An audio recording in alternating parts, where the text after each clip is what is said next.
49 ġurnata wara l-qtil ta' Daphne Caruana Galizia, dak li ġara naħseb issa jaf kulħadd bih. Kien hemm rejd mhux mistenni fil-Menqa il-Marsa u ġew arrestati xi nies. B'kollox ġew arrestati 10 min-nies u minn dawn l-10 min-nies il-pulizija kellhom biżżejjed tista' tgħid evidenza jew provi biex iresqu dawn in-nies. Wieħed issa jrid jara il-proċess fejn se jħoddna. Din hija saga li naħseb ixxukkjat in-nies, ixxukkjat in-nazzjon, imma wkoll importanti nkunu nafu iktar dwar il-background, mhux ta' kif wasalnaw, imma kif bniedem forsi jasal biex jikkommetti dan id-delitt, il-profil ta' dawn in-nies. U għalhekk illum fl-istudju għandna żewġ mistiedna li huma esperti f'dal qasam u se niddiskutu magħhom dan is-suġġett.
Grazzi li għażiltu li tkunu magħna. Infakkarkom li ovvjament is-suġġett illum it-tema għadna dejn kif għandu jkun fuq il-kwistjoni ta' Daphne Caruana Galizia. U dan għaliex ovvjament li din il-ġimgħa stess, it-tnejn stess, kien hemm dak li ġara fejn ġew arrestati xi numru ta' nies u mbagħad 36 siegħa wara il-pulizija waslu biex irresqu daw in-nies, irresqu 3 min-nies il-qorti. Magħna fl-istudju l-ewwel persuna, il-profil tiegħu kien dak li hu John Ellul, xjentist forensiku, nirringrazzjak tal-istudju biex tkun magħna. Jiena qabel ma niġi għat-tieni mistieden, xtaqt forsi tispjega li ftit. Meta nkunu tinħarsu dej każ bħal da, x'inhuma x-xjenzi li jitlu fiha? Lilin mill-fatt li ikun hemm sitwazzjoni ta' ikun hemm ovvjament evidenza li tista' tara. Imma hemm ħafna oqsma differenti. X'inhuma l-oqsma differenti li mbagħad jiġu flimkien biex jinvestigaw każ bħal da? L-ewwel bħala investigatur tilbes il-kappell ta' investigatur, vuol dire investigatur mill-aspett xjentifiku. L-ewwel ma tilqu mill-aspett uman. Għaliex? Għaliex l-imġiba tal-persuna tikkundizzjona it-tip ta' evidenza li wieħed se jifittex għaliha. Imbagħad it-tieni fattur ikun it-tip ta' reat kriminali, vuol dire ir-reat kriminali per se wkoll ħajikkondizzjona l-investigazzjoni xjentifika, u mbagħad l-eżitu tal-att kriminali li ħajikkondizzjona, vuol dire għandek 3 fatturi verament importanti. Issa tgħidli għalfejn tlaqt mill-aspett uman. L-aspett uman minnu tara jekk hemmx relazzjoni bejn l-att per se u t-tip ta' reat kriminali. Għaliex kull tip ta' reat kriminali għandu bżonn ħiliet partikolari, għandu bżonn vuol dire skills, għandu bżonn ċertu guts, għandu bżonn ċertu wkoll konoxximent ta' proċeduri biex ta' pjanar kemm biex iwettaq ir-reat u anke biex ma jinqabadx wara li jwettaq ir-reat. Allura dawn kollha flimkien imbagħad meta jiġi ssir l-eżekuzzjoni tar-reat, il-evidenza forensika jew ħanejdu hekk the physical evidence tmur fuq żewġ parametri oħrajn, dak li huwa viżibbli u dak li huwa inviżibbli. Illum il-parametri tal-inviżibbli jissuperaw bil-kbir dak li huwa viżibbli. Voldi fejn qabel konna niddependu fuq fingerprints jew traċċi ta' dmija jew DNA u affarijiet bħal dawn, illum l-evidenza iktar qed tmur lejn evidenza li hija beyond the visible spectrum tal-bniedem li ma jistax jara l-bniedem u wkoll aspett teknoloġiku illi ħanejdu hekk jaħbi tip ta' evidenza illi ovvjament taħbija kemm taħbija aħna naħdmu fuq prinċipju li kollox huwa uniku u il-mistoqsija li sena mill-lek iktar tard hija kemm realistikament qegħdin ma' żminijiet l-investigaturi li hemm fil-pulizija llum. Kemm taħseb li qegħdin ma' żminijiet illum? Naħseb dan il-każ huwa każ eżemplar, dan huwa textbook case fejn il-pulizija qiegħda step ahead mill-criminogenic society, voldiri li inti għandek każ daqshekk serju. Nafu illi kien hemm każijiet oħrajn il għaliex tajjeb illi wieħed forsi anki jagħmel riflessjoni fuq dak li ġara fil-passat. Nafu li kien hemm ukoll każijiet simili ta' karozzi, bombi, eċetera. Imma wkoll allura issa naraw illi t-teknoloġija għenet iva l-pulizija llum qiegħda dak ngħidulu għandha competitive edge fuq il-criminogenic society il għaliex l-użu, the judicious use ngħidulu of technology qed jagħti il-frott tiegħu. Okay, jiena ħan nistidin il-mistidin liħor, naf li għandi u kol numru ta' mistidin li nishtiq nikkuntattja, nisamaw il-profil tal-mistidin li jmiss, ibqaw maħna, għax maħna u kol fl-istudju se jkonna numru ta' telefonati.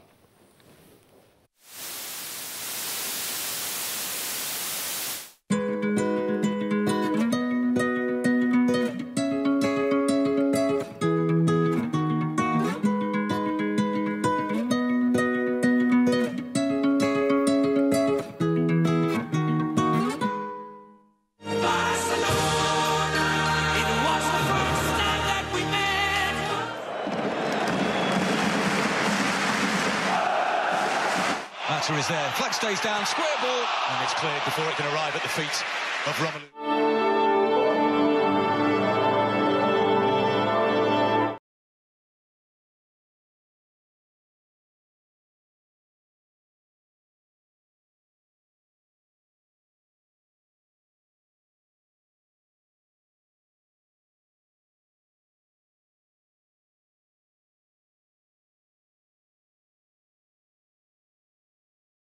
Infakarkom li taraw programm Eksa llum id-diskussjoni hija fuq dak li qed jiġri wara tista' tgħid is-siparju f'dak li għandu x'aqsam mal-investigazzjoni dak li ġara ma nistgħux nitlu f'ħafna dettall minħabba ovvjament il-kwistjoni tas-subġudice jew li inħarbtu dak kollu jsejġi fil-qorti, ma magħna fl-istudju Saviour Formosa kien l-profil tiegħu hawnhekk, kriminologu, kriminoloġista, ma nafx kif eżattament wieħed naf li għandkom tnejn li jintkom rabta wkoll mal-aspett edukattiv da suġġett. Inti bħala persuna li ovvjament mitfuq da suġġett. X'kienu l-iktar affarijiet? Forsi semmi tliet affarijiet għax fuq il-linja wkoll issa dalwaqt nixtieq indaħħal in-Ministru tal-Intern li mhux qiegħed Malta ma se nkemmmu bil-telefon. X'inhu huma l-iktar tliet affarijiet kieku kelli nsemmi tliet affarijiet li laqtuk f'dan l-episodju interessanti imma ikraħ. Ma tax nista' nitkellem fuq il-każ. Dika minni ċara. L-iktar affarijiet li jolqtok huwa il-metodu, il-relazzjonijiet bej il-karattri kollha li jista' jkun hemm fil-każ u l-iktar huma l-metodi ta' kif il-pulizija jinvestigaw il-każ u kif jinteraktjaw mad-disċiplini kollha l-oħra. Tid-darba mhux tid-darba biss imma f'diversi każijiet li qed ikun hemm dal-aħħar huwa li l-expertise tal-korpi investigattivi qed ikun dejjem iktar il-finat. Ovvjament anke bajnuna minn l-expertise li m'hemmx. Ikollok tammetti li il-perċezzjoni naħseb tan-nies hija waħda ta' huma sorpriżi n-nies li dal-każ kien solvut, kien hemm ħafna nies jgħidu qatt mhux se jkun solvut dal-każ. Issa ma rridx nidħol fit-tema politika f'da sens. Inti sorpriż li għax jingħaqdu l-forzi kollha kien hemm da 49 ġurnata wara inqabdu 10 min-nies li ta' minnhom tresqu? l-issue li għandna u Malta hija l-perċezzjoni tan-nies ħafna drabi għal snin twal. Għaddejt minn jien ukoll meta bdejt nitkellem fuq il-crime u changes fil-numri tal-kriminalità minn sena l-oħra, huwa li l-pulizija hija modell arkaiku, huwa modell antik, huwa modell koloniali. L-istruttura hi imma aħna ma ngħinux, inti semmejt politika, ma fir-realtà il-politiku m'għinx. Il-politiku jattakka dejjem din ngħidha f'ħafna fora, il-politiku dejjem jattakka l-korp. X'ħafna drabi il-korp ma jistax jirreaktja għal dawk l-attakki. Ok, ħaniġu għal dal-punt iktar tard. Jekk ir-reġija għandna l-Ministru Michael Farrugia fuq il-linja, nistgħu ndaħluh. Ma nafx jekk ir-reġija tista' tikkollega bħalissa mal-Ministru. Ministru, qed tismana? Iva, qed nisma'kom. Nirringrazzjak tal-li sibt il-ħin, naf li inti msiefer. Qed tagħmlu ħafna ħinijiet Brussell mhux tajjeb għall-saħħa tagħkom. Imma lil minn dak kollu, Ministru, mistoqsija waħda. L-ewwel kumment tiegħek fuq dal-każ, ġifieri mhux loaded di, ġifieri x'inhi r-reazzjoni tiegħek? Ġifieri naħseb ikolli nirrepeti dak li naħseb iħossu n-nies. Il-perċezzjoni kienet li dal-każ mhux se jiġi solvut. Kif tirrispondi għal dit ta' perċezzjoni? Sejfi, qabel xejn naħseb illi tajjeb illi ngħid illi qiegħed il-Kunsill tal-Home Affairs fejn hawnhekk niddiskutu ħafna affarijiet illi forsi għal ċertu individwi mhux daqshekk ta' importanza. Imma għal Ministru tal-Home Affairs huma ta' ċertu importanza qed nitkellmu fuq terrorizmu, qed nitkellmu fuq radicalization, qed nitkellmu fuq diversi areas ta' kooperazzjoni u intelligenza li titqassam li ikun hemm id-diversi pajjiżi u bejn diversi setturi kemm ta' pulizija, kemm ta' servizzi segreti. U hawnhekk huwa parti mill-importanza li anke ġewwa pajjiżna tul dal-aħħar xhur konna qed naraw iktar kooperazzjoni ta' ħidma flimkien bejn il-pulizija u s-servizz segret li taw riżultati pożittivi ħafna matul din is-sena. Kooperazzjoni rrid ngħid ukoll anke ma' servizzi dixxiplinati barra minn pajjiżna. Illi flimkien inkunu qed nidentifikaw persuni mhux biss fil-settur ta' kriminalità komuni kif nafuha, imma anka setturi ta' kriminalità iktar wiesa. U għalhekk anke daw it-tip ta' laqat li qiegħed nattendi għalihom huma ta' importanza u anke ta' kollaborazzjoni bejn il-pajjiżi oħrajn taħt il-kappa wkoll tal-Kummissjoni tal-Kunsill tal-Unjoni Ewropea. Ir-riżultati qegħdin hemmhekk qegħdin biex jarhom kulħadd. Ir-riżultati rrid nirringrazzja lill-Pulizija u s-Servizz Segret illi għamlu sigħat sħaħ ġranet sħaħ f'ċertu każi 24 sija kuljum 7 tiem fil-ġimgħa biex ikunu jistgħu jidentifikaw u anka jipperfezzjonaw l-informazzjoni li huma kellhom. Ma nixxiex imwaqfek milli ovvjament tfaħħar dawk in-nies li ovvjament nista' nimmaġina kemm ħadmu 24/7 biex jaslu fejn waslu. Ma naħseb mistoqsija pertinenti hija l-kwistjoni dan il-każ ġi solvut. Naħseb hija mistoqsija valida li wieħed jistaqsi imma każijiet oħra li waslu biex inqatlu nies, qed nitkellmu fuq każijiet ta' bombi. Matul dawn l-aħħar 10 snin kellna mhux wieħed jew tnejn, ħafna bombi. Taħseb li issa l-kultura ta' kif taġixxi l-pulizija biex issolvi ċerti affarijiet se tinbidel jew dik kienet one-off. Għax naħseb in-nies għandhom raġuni jistaqsu imma f'di tfajna kollox fiha, tfajna kollox fil-qoffa.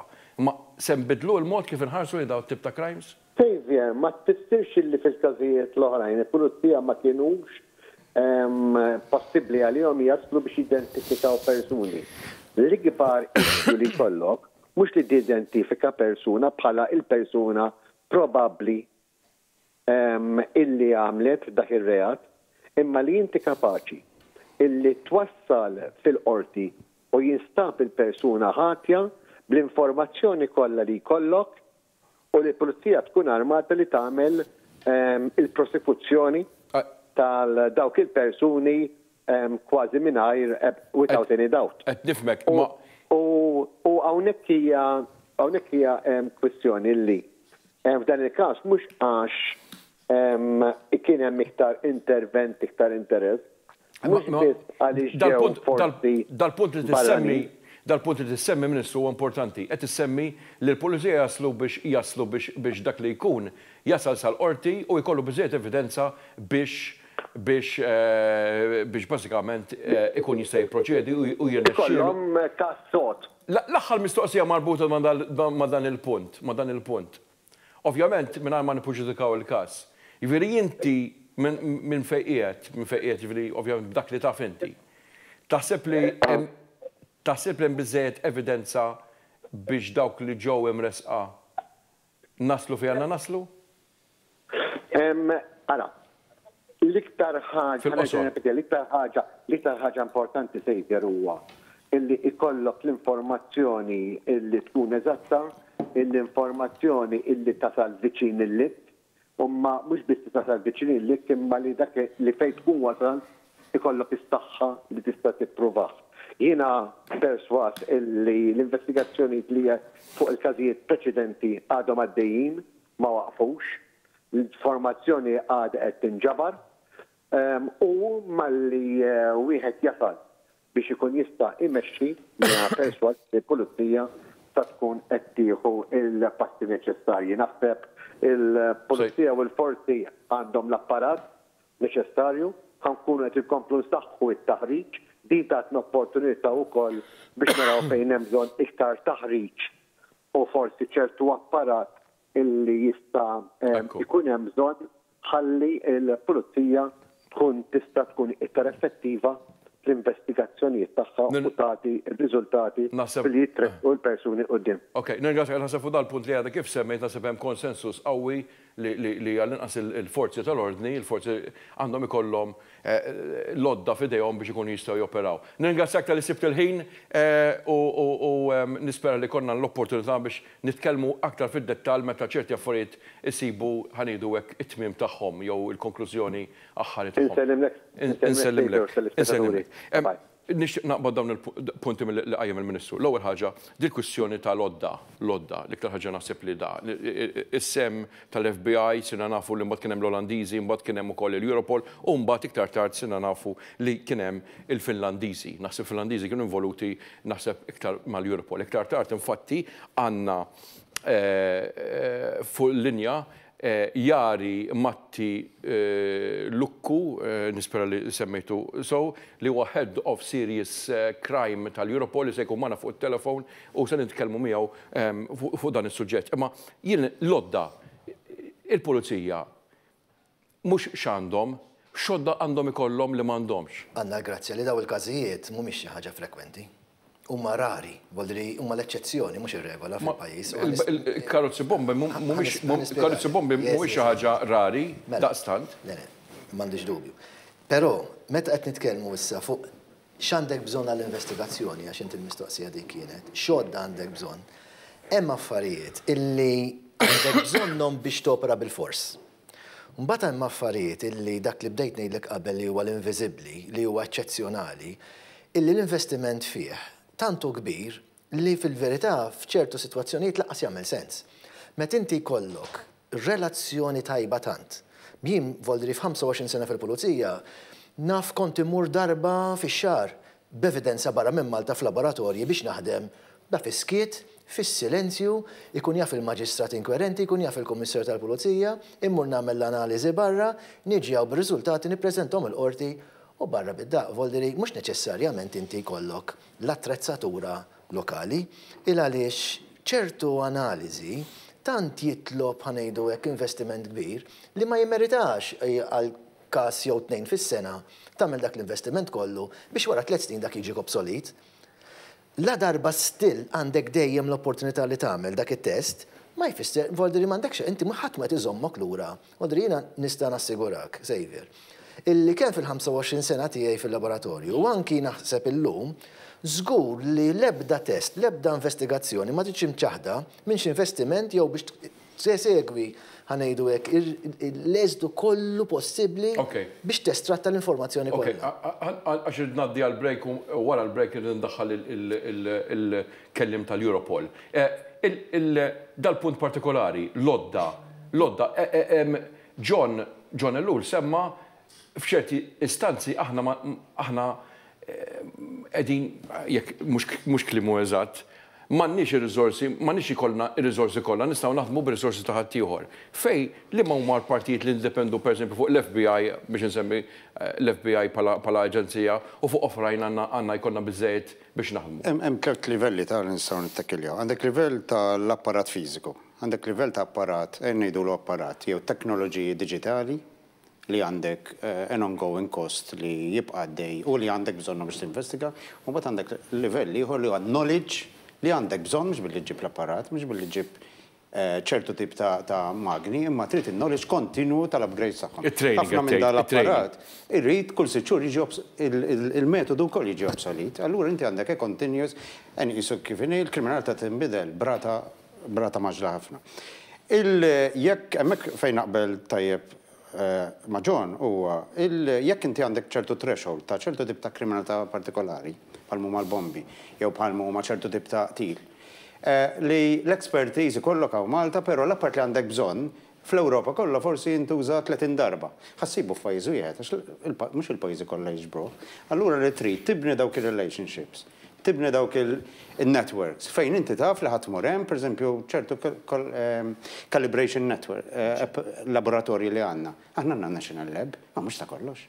Allura trid bil-fors uża dan knowledge. Issa jekk imbagħad għandek expert wieħed partikolari ta' ċertu tip ta' metodu ta' kif tisplodi ċertu bombi, li għaliex għax il-bomba biss instabet li tintuża fl-ex Jugoslavja jew fl-ex ċerti gwerer, inti tittepja dak l-expert partikolari għax għandu knowledge uniku madwar l-Ewropa kollha. Bħalma Maltin li għandhom knowledge uniku li se jintuża minn qabel ma mmur għall-break, mod verament qasir. X'kienu l-strengths tal-foreign agencies li għenuna? L-FBI x'kien l-strength tagħhom? Da ġeneralment ikollhom knowledge speċifiku jew ta' metodoloġija partikolari jew ta' il-mod kif jifittxu il-tip ta' informazzjoni, il-mod ta' kif jużaw id-data, titqis ħafna minnu huwa John semma l-inviżibbli. Id-diġitali mhux kollha taraħ ukoll. Allura jridu jkollhom expertise ta' kif tisnifja dik l-informazzjoni. Okej, ibqgħu magħna eżatt wara il-break proġitarju ħandaħlu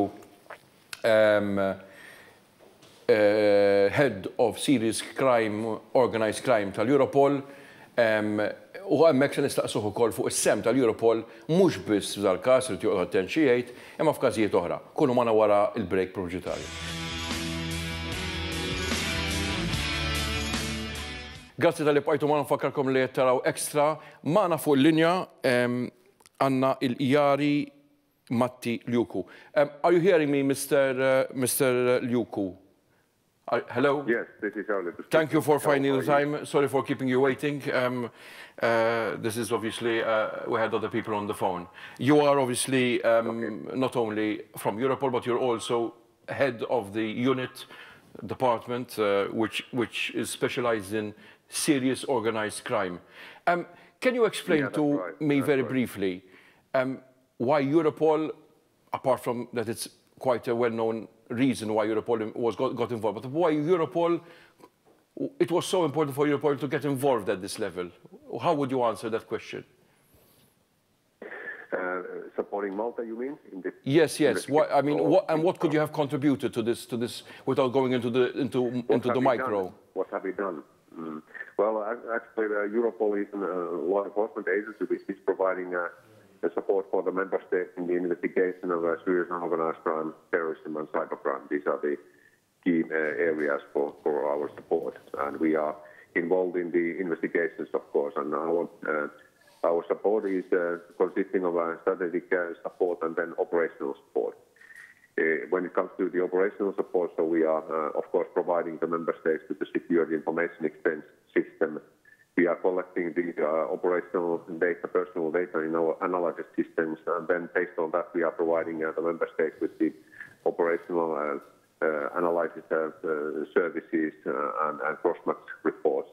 And then we can also be involved in the joint investigation teams and even send people on the spot to assist the member state in the investigation. So these are the main functions that we are doing in respect of supporting the member state.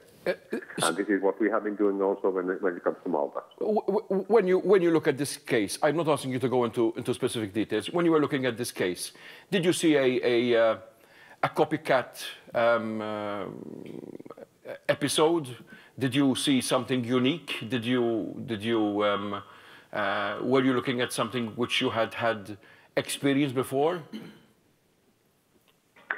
Well, of course, we have been dealing with this type of cases already earlier, but nevertheless, how we work is that member states are requesting our support. Of course, we can proactively propose our support, but normally the member states are turning to us through their liaison offices.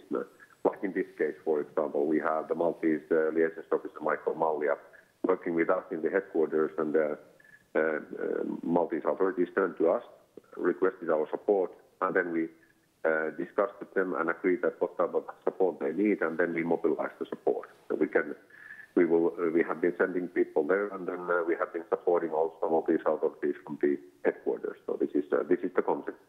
So the member state, in this case, Malta, is in lead of the investigations because they have the legal mandate, and then Europol is supporting and providing expert services. And since we don't have the executive mandate, so this is more or less the framework. But it has been the framework also of this case. I can understand that you cannot go beyond a certain limit to explain certain things. But if I had to ask you about the character of this particular case, are you usually involved in cases like this, or are these rather rare? I'm talking specifically about a car bombing and a high-profile, obviously, person killed in a car bomb. Well, we have, of course, been supporting terrorist investigations which have been involved in this type of criminal activities as well. So this is not that exceptional, but in this case, what we are suspecting is, of course, that the organized crime is involved in this case, and then that's why we are supporting the Maltese authorities. What we have been doing is that we have been mobilizing our specialists and analysts to support the member states, in this case Maltese authorities. Then we have also provided technical support. So more or less the assets that we have been mobilizing are the same than in similar cases or organized crime cases in a whole. Okay. The last question, a last short question. Are you surprised at the outcome? Do you consider the time lag between the 16th of October and the 4th of December a very positive outcome in terms of the results, or is this something which you are used to? Well, I think it's too early to say whether it's positive or negative outcome, but the investigations are at their early stage. So time will tell whether the outcome will be positive or negative, but for sure we will do our utmost best in order to assist the Maltese authorities to find the right solution for this crime case. Mr. Luku, thank you very much for your time. I appreciate your comments. I would have obviously have liked to squeeze you a little bit more about certain details, but we can understand the limitations of your remit. Thank you for being with us. Ovvja li kulħadd qed jgħod attent, ikolli ngħid ukoll li jien ovvjament student il-rappreżentanti ta' Pulizija Maltija. Pulizija Maltija qalu li huwa kmieni wisq. Provajt ukoll nieħu kummenti mingħand nies oħra li qalu li xtaqu imma mhux f'pożizzjoni, u kif ukoll stedint ukoll l-avukati li qed jidhru parti ċivili għall-familja, iżda daw qalu li m'għandhomx awtorizzazzjoni mill-familja li jipparteċipaw ovvjament fuq dan il-programm. Ikun iktar preċiż issa, x'sem seta kella Europol f'dil ħaġa li mill-fatt li tgħid tifhimni aħna għandna ejja nkunu ċari, in-nisem barra ilhom jisimgħu stejjer, jaqraw stejjer, min jgħid ħaġa, min jgħid ħaġa oħra. Naħseb hemm iktar fantasija mill-verità. Realistikament, mill-esperjenza tiegħek u ħandur fuqek John ukoll. Inti bħala Saviour Formosa li ilek f'dal-qasam tal-kriminoloġija, daw kif jistgħu jgħinu l-Europol? Xhur, kulħadd sar kriminologu, kulħadd sar espert fil-field, kulħadd sar espert fix-xjenza forensika, jmorru l-bot minn hemm għax da kollu paroli fil-vojt. Ir-realtajiet ġa semmejta għalfejn hemm dawn l-entitajiet kbar. Dawn huma kollezzjoni ta' knowledge network, knowledge ta' esperjenzi twal ta' ħafna nies. Protokolli li jimxu warajju. Hemm ukoll problema ta' nuqqas ta' informazzjoni. Ġifieri jien naħseb waħda minn nuqqasijiet li ma kellix ċans nistaqsi l-Ministru hija li f'da x-xogħol kollu li din mill-konklużjoni jekk insibux minn qatel u ma qatilx, hemm bżonn naħseb li l-Pulizija ikollhom aktar PR tajba. Mhux se nidħol u nistaqsik fuq għadi għax mhux se tgħid xejn, imma fuq dik kwistjoni ta' knowledge-based. Il-knowledge based ta' daw l-esperti barranin, ta' daw l-entitajiet barranin, meta jkollok każijiet f'kull tip ta' kriminalità, f'kull xena, għandek bżonn ta' esperti partikolari. Tajjeb, issa jekk inti taf li tista' titteppja xi ħadd mill-kontinent tagħna jew xi ħadd minn kontinent ieħor, mela taf li hemm dak il-knowledge u ġġibhom, iġġib l-expertise tagħhom. Ma nistgħux nipretendu li għandek korp tal-Pulizija belfut minn mitruħ, ħafna minnhom meħu b'civil duties, li ikun espert f'kollox. U jidu identifikaw l-skills li hemm bżonn. Qed nifhem dal-punt, jiena tipprova nasar minn għandkom.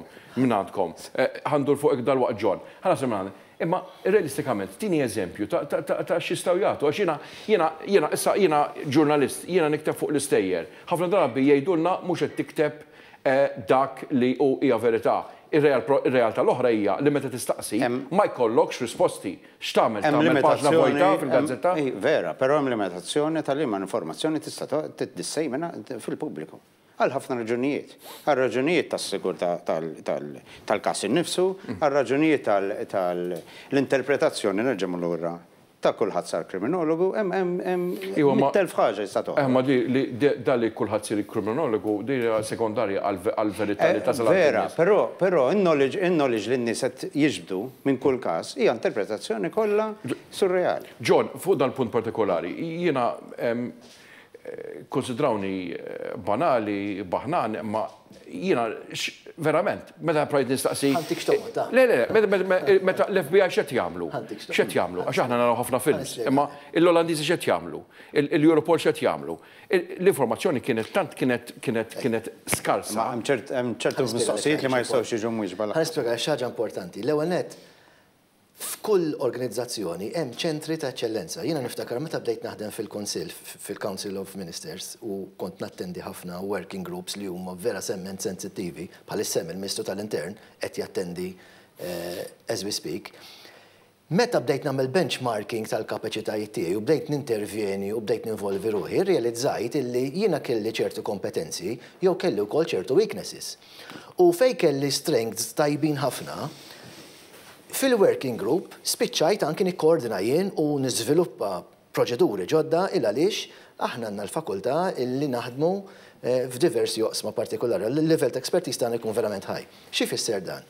Pereżempju jiena żviluppajt taħriġ għal 480,000 border guard fl-Ewropa fuq kif jidentifikaw frodi ta' jew forgeries ta' dokumenti. Dan ma kienx jeżisti, volderi kemm ilha taħdem l-Unjoni Ewropea, jien kont il-motur biex inwaqqaf dan it-tip ta' border control intelligenti. Xi fisser? Ma tieni eżempju issa, qed nifhem kompletament kif is-sinerġija ta' pajjiżi u xulxin. Imma jien issa qed inkun iktar, ġifieri jien provajt naslu il-Europol xtatna. Xtatna, apparti il-knowledge ta' xiex. Importanti, il-knowledge teknu, ħan ispjegalek x'inhu. Inti għandek diversi livelli fl-investigazzjonijiet. L-iktar livell għoli ta' investigazzjoni huwa dak ta' terrorizmu. Issa l-standard operational procedures u l-istil u l-mekkanizmi investigativi li japplikaw f'dan il-livell għaliex l-investigazzjonijiet fit-terrorizmu they need to be proactive ħafna iktar minn reactive investigation bħalma kellna the case in point sar il-każ investigaħ. Fil-konfront ta' terrorizmu, inti tant għandek teknoloġiji in place u expertise illi dawn jafu kif janalizzaw fuq livell verament għoli.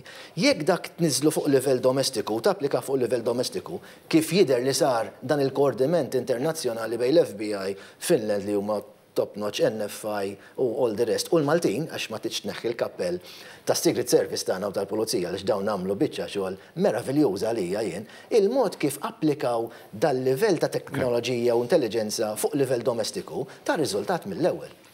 Aħna għandna problema sejf. Ħażem il-każ ħaniprova to egg you on kif jgħid l-Ingliż. Kien hemm pereżempju jien mill-bidunet, ovvjament, għax aħna nitkellmu fuq l-importanza tal-medja, u meta medja tagħmel xogħol mbagħad jgħidula hija noses żejjed. Mela l-medja ma jkollniex checks and balances. Issa tajb jew ħażin, dik hija l-medja. Imma pereżempju għaddi niftakar il-kwistjoni tal-diskussjoni x'tib ta' bomba hi, Semtex TNT. U jiena niftakar, ġifieri tistaqsi kemm tistaqsi, kien ikollok nies fil-pulizija, nies barra mill-pulizija, ex-pulizija b'esperjenza jgħidulek dik impossibbli Semtex, il-mod kif splodit il-bomba. Kien oħrajn kien jgħidulna ma nistgħu ngħidu xejn. U kien hemm ħafna minn dat tip ta' affarijiet li biex tirrapporthom nofs kelma, il-mistoqsija tiegħi hija sempliċi ħafna. F'sitwazzjoni bħal di fejn il-pubbliku f'demokrazija, qed ngħixu f'demokrazija, għandu dritt ikun jaf. Sa fejn għandu jkun hemm il-rispett għall-investigazzjoni u rispett ukoll għall-informazzjoni. Kull tip ta' informazzjoni li tista' tiżbilanċja l-każ jew tħammeċ il-każ it-tapnu, ma tistax toħroġ fil-pubbliku. Issa jien persuna li jiena immur dejjem għal open information, open data, però il-każ innifsu jirrestrinġik milli tista' tigrava il-fatt li taqbad il-xi ħadd fil-sitwazzjoni intera tal-każ. Il-xaġa li tinsemmi imma ħammur lura għalli konet ngħidu għax diġratilna ġieli anke konna darba jienu ġon flimkien fuq television. Fej xi ħadd li kienet jara t-television. Kienet jara l-każ u wasal konklużjoni li kienet tip ta' bomba li kienet li kienet surreali l-każ. L-argument kollu tiegħi li xi kultant aħna nkunu qed naraw perspettiva waħda ta' kamera waħda li kikollok l-inter, 360 anka ta' perception. Is-sitwazzjoni tkun totalment differenti. U kellek każ ieħor inti li semmejt qabel l-expertise. Aħna għandna sitwazzjoni vera fażulla ġo dal-pajjiż. Li meta il-persuna li huwa l-pulizija, l-espert, jagħmel 25 sena u jiġbor knowledge assolut. Meta jsir l-expert, meta jsir l-uniku għet li jistanka jifresh madwar Mediterran l-Ewropa kollha, jitlaq.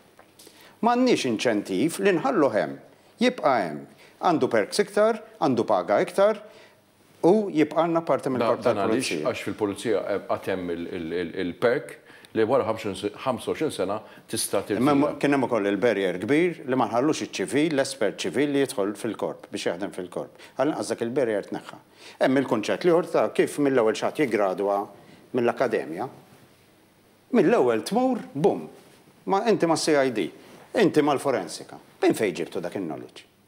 Qed imbagħtu llum għandna d-DVI team, Task Force Disaster Victim Identification, li qed jaħdem mal-entitajiet kollha bis-CPD, bl-Armata, bil-Health, biex il-knowledge l-informazzjoni u kif jaħdmu fl-imkien bejniet. Qed tinbena għaliex? Għax għandek nies li kienu esperti għal 25 sena ġol korp. Nies li kienu hemm, nies li kienu hemm. Ok, qabel mandu tajtni l-opportunità nitħol da suġġett. Skużawni, li briħis għal-xar, ma nitlob ir-reġija turina ftit il-filmati li ħadna, mhux ħadna, li ġibna marant dawn il-special unit li hemm fil-pulizija waqt li qed nitkellmu fuq da suġġett. Morru għal-ground zero. L-investigaturi, dawk in-nies li jkunu qed jinvestigaw, u mbagħad l-azzjoni. U din il-ġimgħa rajna azzjoni kważi kont tara film. Kont tara film u jiena sa fejn naf jien ma tantx kien hemm kritika għal mod kif saru l-affarijiet. Ma jistax ikun hemm kritika. Le, ma kienx hemm kritika anke għall-azzjoni kważi kont qed tara film, jiġifieri n-nies bdew jgħidu isek qed tara xena ta' film.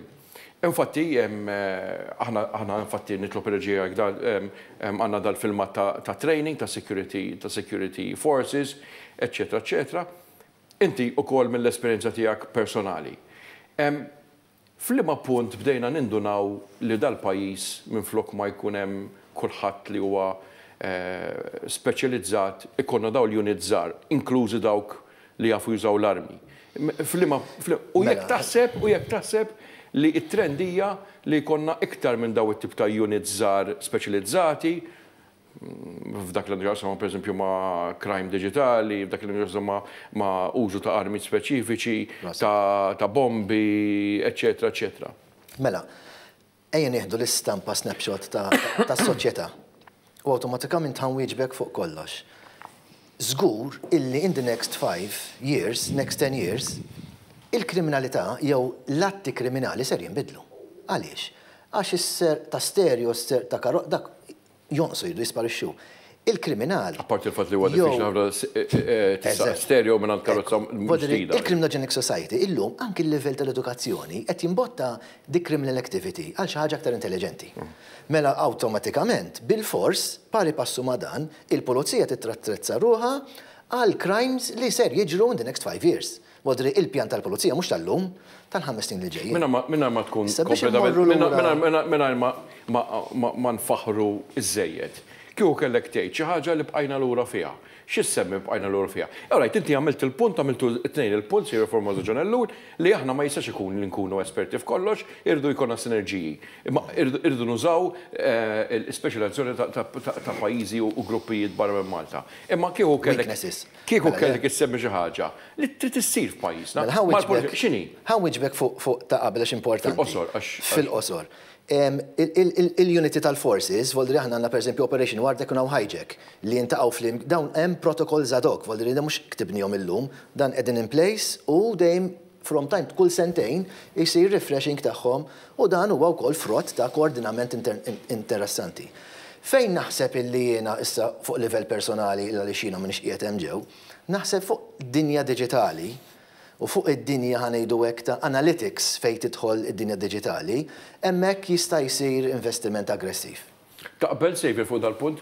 Tal-investiment fid-diġitali, jew taħseb li hemm oqsma oħra li huma iktar bżonn. Ara nistgħu ngħidu żgur huwa minn naħa soċjoloġika. Il-social worlds, il-virtual worlds ħajisplodu. Ġa ħafna mill-attività tagħna, l-attività tagħna tkun online, mhux tkun iktar fiżika. Mela jekk mhux se jkun esperti ta' kif taħdem dit tip ta' dinja ġdida, fejn tfal tagħna jafu iktar minna. Semmi pereżempju, dil-ġimgħa tela id-deep web u d-dark web. X'inhi d-differenza? U daw jafu għax jgħixu u għandhom aċċess għalija. Ġaħna daw jekk mhux se jkollna nies preparati anke fil-pulizija to tackle the new society that's coming in. Meta kelli l-oration ma jilux għas semmi xi ħaġa kien qala rebus. Jekk mhux se nkunu lesti. Inti taqbel li l-pulizija għadhom lura f'dal-qasam? Jiena ktibt il-high level strategy li għandu jimxi bija l-korp biex il-korp imur għal full term strategy. In the meantime daħal ukoll is-CEO bħala parti mill-riforma. Il-pulizija, il-korp qatt m'għandux long term strategy ta' fejn għandu jmur. Il-korp huwa qed fil-parlamenti, il-korp hija struttura ta' 150 sen ilu. It is self-serving. Issa bil-mod qed nibdew nbidluh. Ma nistgħux infaqgħu subajna u f'daqqa waħda dak li ma sarx f'mitej sena ħan iċċallu issa, però rridu jiċċallu qed isir ċej, imma bil-mod fis-sens, jien jista' jkun jagħmlu għasada. Nafu li t-sikultant taħol 5-10 snin.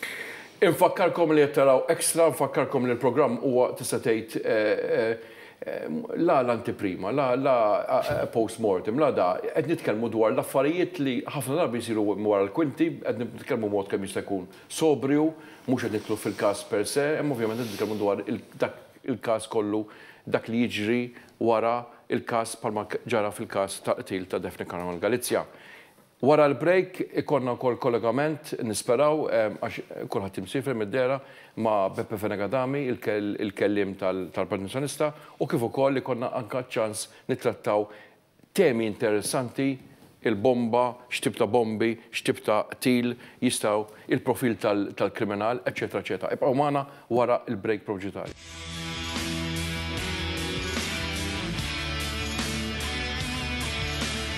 Grazzi tal-li bqajtu magħna, nfakkarkom li s-suġġett tal-lum mhuwiex suġġett li s-soltu ikonna, qed nitkellmu dwar tema, noqogħdu attenti x'ngħidu biex ma nippreġudikawx il-każ, imma tbgħu nifhmu ftit aktar dwar x'jiġri wara l-kwinti.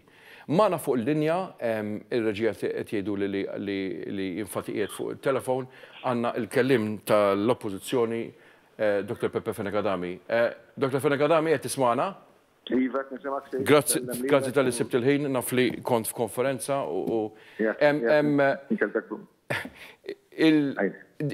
ovvjament l-aħbar kulħadd jaf x'inhi. X'inhu l-kummenti tiegħek? Mhux se nitfa' ebda mistoqsija loaded at this stage. X'inhu l-kummenti tiegħek wara ovvjament l-aħbar li tressqu 3 minn 10 li nqabdu it-tnejn li għadda?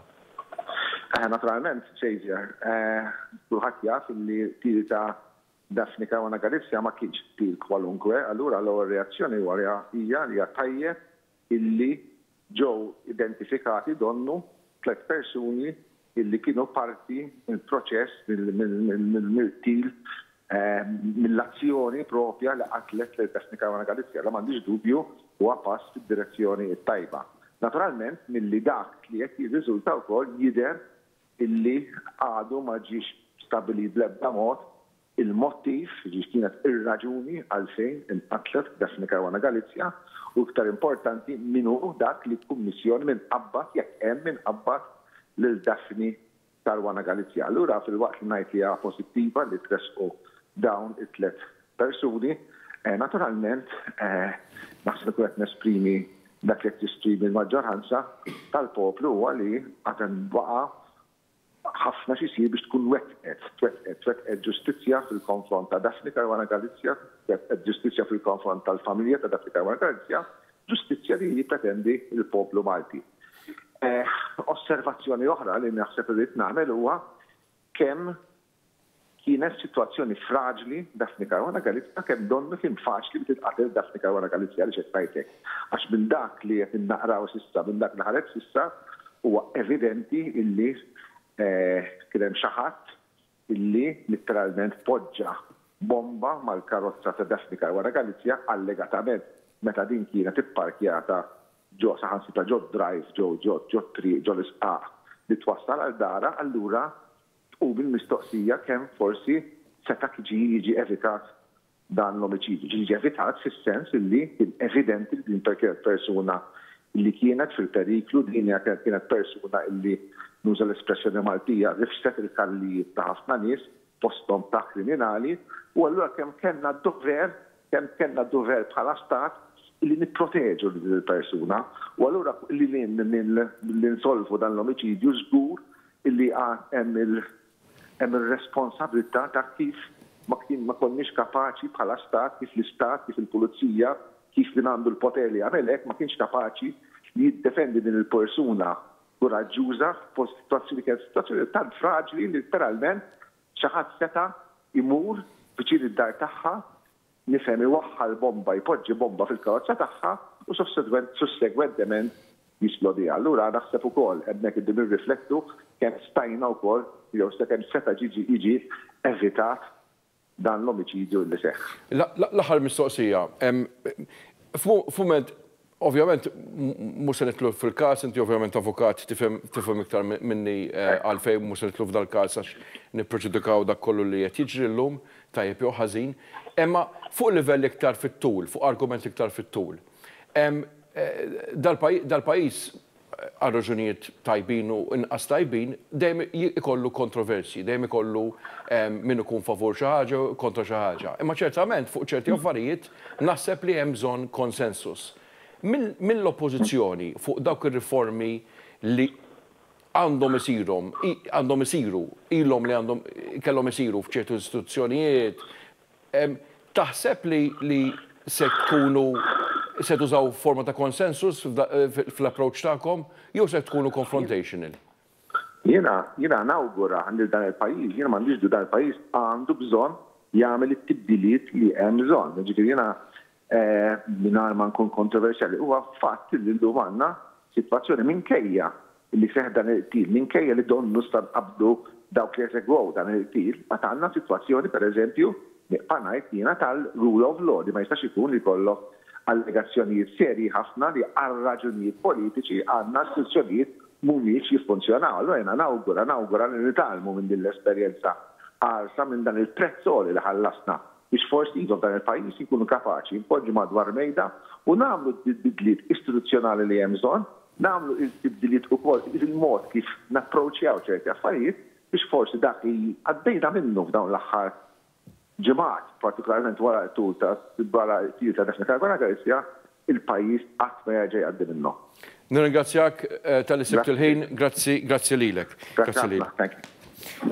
Mela, jiena naħseb li ovvjament jiena ikolli nammetti li bħalissa n-nies qed ikunu il-politiċi qed ikunu iktar kawti fi kliemhom, qed jgħidu let us wait and see, ma f'xorta waħda jippruvaw jgħidu dak li jixtiequ jgħidu, ma ovvjament mhux se ndaħħalkom fil-kontroversja. Ejja nitkellmu fuq żewġ aspetti importanti. Il-profil tal-kriminali. Jiena provajt fil-break ngħid x'inhuma l-iktar affarijiet li nimmaġina. Kien hemm l-ewwel il-ħsieb biex tinqatel Daphne Caruana Galizia li fih innifsu huwa ħsieb mhux biss diaboliku, imma huwa ħsieb malin. Imbagħad hemm il-fatt kif il-fatt li xi ħadd ikkrea il-bomba bil-teknoloġija kollha marbuta se tkun sempliċi mhux sempliċi imma li tagħmel il-bomba u tip ta' detonator jew nkella tip ta' sistema issa nafu li kien hemm l-użu ta' SMS, u mbagħad it-poġġija tal-bomba u mbagħad l-esplużjoni tal-bomba. Bniedem li jasal biex jagħmel dal-affarijiet għandu profil.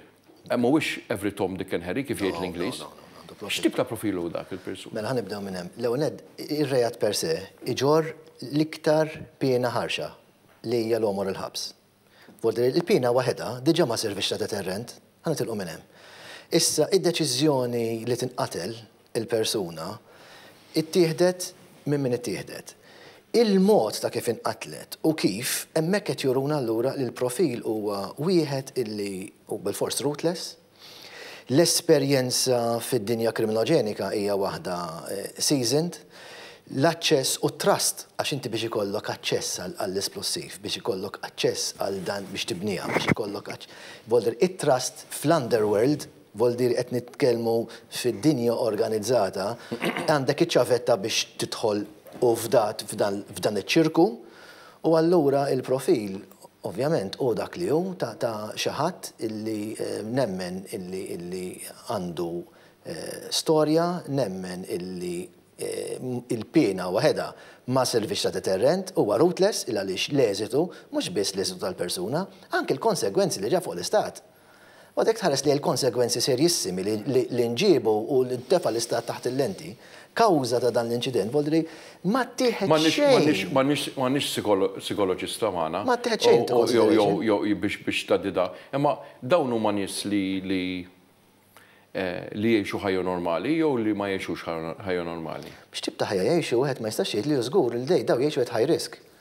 Definitely l-ħajja tagħhom hija on the fast track u għandu high risk. Meta tiġi biex inti tinvestiga każ, kemm hu importanti li mhux ovvja imma ħana mill-ħek il-mistoqsija.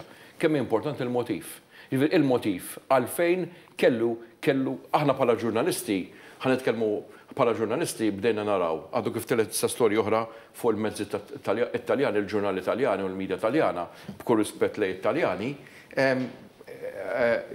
jivvintaw l-istejjer xi kultant le, ma ħafna drabi jivvintaw l-istejjer. U daw qed jgħidu l-motiv u l-motiv ma nafx minn fejn ġabu tal-motiv. Imma meta tiġi biex tinvestiga xi ħaġa, importanti tkun taf il-motiv jew tara x'inhu l-motiv? Interessanti huwa għal xi ħadd jasal biex jaħseb biex jikkommetti krimini. Jew għax l-opportunità xi ħadd qed joffru lilu l-opportunità li jagħmilha. Inti tħalli, mhux qed titkellem fuq murders, tħalli xi ħaġa hawnhekk li tiswa l-flus u dak li jkun joħodha. Għandek l-issue l-oħra fejn il-return huwa ħafna ikbar mir-riskju. Inti kemm lest tirriskja biex tikkommetti tip ta' kriminalità, tista' tkun ser. Ġifieri titkellem ir-return huwa flus, ovvjament. Ir-return jista' jkun diversi metodi. Ir-return jista' jkun return fej inti għandek absolute power fuq attività partikolari, mhux bil-fors flus.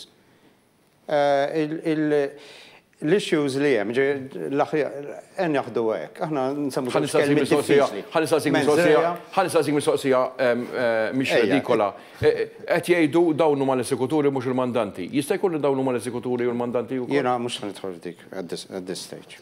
Naħseb qed ħanitkellem fuq xi ħaġa oħra. Se jkun nagħlqu dal-waqt għax qegħdin nixtieq nagħmel appell imma hawnhekk. Wasal iż-żmien lill-politiku jersaq sitt passi lura, il-bot mill-investigazzjonijiet, jersaq sitt passi lura milli attakka dawk l-istituzzjonijiet li finalment hemm kull interess li lilna jżommuna sejf. Aħna wasalna f'sitwazzjoni ġodda l-pajjiż li nattakkaw il-pajjiż irrispettiv ta' vera x'qed isir. Jew x'hemm intenzjoni li ssir. Tantu hekk li spiċċajna li morna fil-Parlament Ewropew nattakkaw sitwazzjoni ta' nies li ma jafux il-mikrokozmu tagħna. L-aħħar kumment, John, fil-qosir ħafna għax skadilna l-ħin. Fuq dal-punt partikolari, fuq il-mod kif qed nipproċessaw l-informazzjoni, naġixxu, eċetera. Naħseb messaġġ importanti huwa ta' serħan il-moħħ. Illi fiskiet għandna l-forzi tal-ordni li qed jagħmlu minn kollox biex jagħmlu dan il-pajjiż naħseb l-iktar pajjiż sikur fl-Ewropa. Ma jwaqqafniex li aħna nistaqsu l-mistoqsijiet, mhux hekk? Alla ħares, importanti. ċertament dan mhux suġġett